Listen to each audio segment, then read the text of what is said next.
আসসালামু আলাইকুম রহমতুল্লাহি ওয়া বারাকাতু।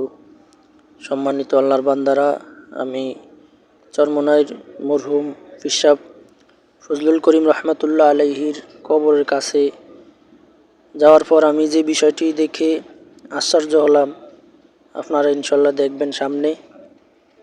আমি বাংলাদেশের অনেক পীরের দরবারও আল্লাহ পাক আমারে যাওয়ার সুযোগ দিছে, আমি গেছি, কিন্তু এরকম আশ্চর্য বিষয় আমি অন্য দরবারে খুব কমই দেখছি।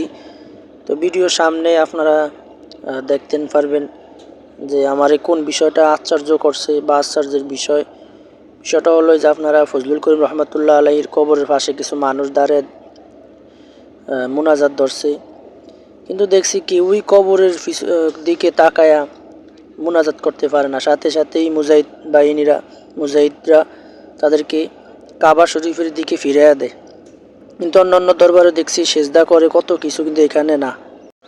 অন্য দরবারে যেরকম কবর পূজা করে, শিরক বেদাতে ভরপুর। আপনারা ভিডিওর ভিতরে দেখেন যারা মুনাজাত ধরছে, দোয়া করে, সবাই কাবা ঘরের দিকে তাকিয়ে দোয়া করতেছে।